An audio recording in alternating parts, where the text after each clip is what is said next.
Ya, selamat pagi semuanya rekan-rekan sekalian. Di sini saya akan menjelaskan terkait tinjauan pustaka saya terkait perkembangan terkini penanganan erythroderma oleh Benjamin Allison, SCAT, NIM 2030912310059 dengan pembimbing Dr. Sukses Hadi, spesialis kulit kelamin.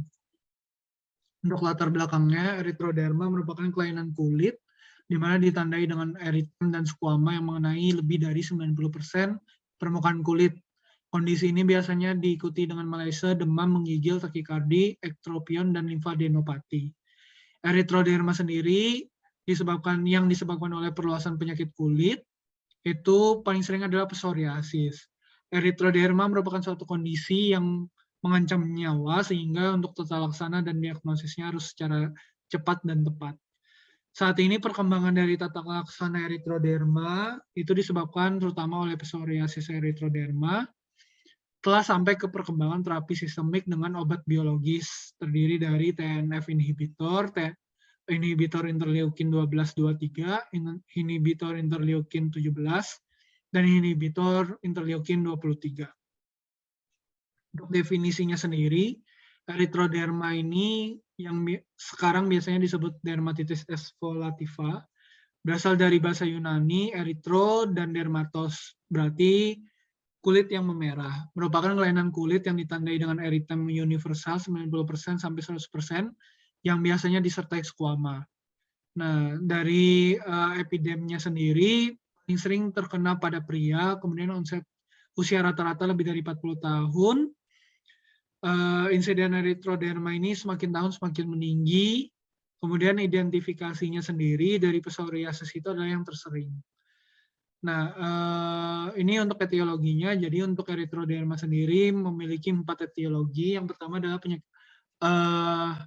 alergi obat secara sistemik, kemudian perluasan penyakit kulit, ketiga adalah penyakit sistemik termasuk keganasan, dan keempat adalah idiopatik. Ini erythroderma yang disebabkan alergi obat sistemik. Ada beberapa contohnya, biasanya ditemukan pada dewasa muda, gejala dapat segera muncul, segera atau sampai 2 minggu.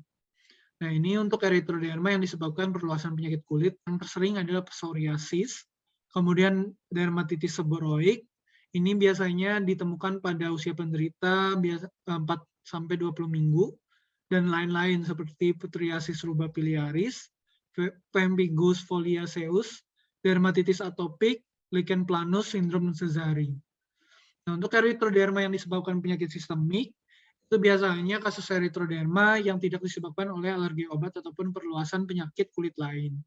Nah, untuk ini dia harus dilakukan pemeriksaan secara menyeluruh, seperti pemeriksaan lab, apakah ditemukan leukositosis atau tidak, terus fototorak. Dan ini untuk gejala klinisnya.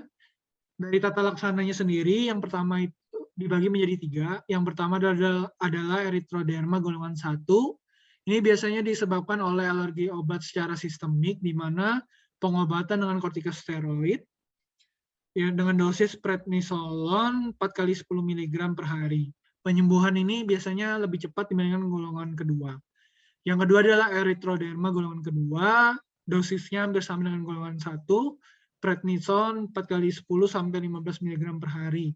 Dosis ini bisa dinaikkan ataupun diturunkan sesuai dengan kondisi klinis pasien setelah dilakukan tata laksana. Penyembuhannya ini cukup lama, beberapa minggu sampai bulan, tidak secepat golongan pertama. Yang ketiga adalah erythroderma akibat psoriasis. Jadi ketika didiagnosis psoriasis erythroderma, maka tidak boleh diberikan golongan kortikosteroid pada pasiennya. Jadi biasanya diberikan golongan obat sistemik konvensional seperti methotrexate ataupun agen biologis.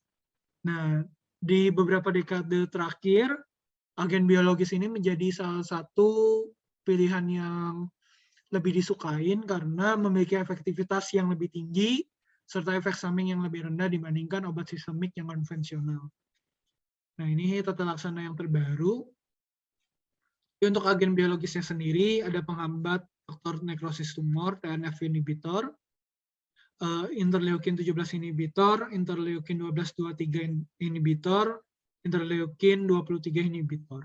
Untuk penutupnya, erythroderma atau yang sering disebut dermatitis explorativa berasal dari bahasa Yunani, yaitu erythrol dan dermatos. Merupakan kelainan kulit yang ditandai oleh eritem dan squama mengenai lebih dari 90% permukaan kulit. Penyebab tersering adalah psoriasis. Lalu erythroderma dapat disebabkan oleh akibat alergi obat sistemik, perluasan penyakit kulit, penyakit sistemik termasuk keganasan, dan idiopatik. Gejala klinisnya sendiri adalah eritem, desquamosasi, limfadenopati, hepatomegali, kulit yang teraba panas, kering tebal, dan hipotermi.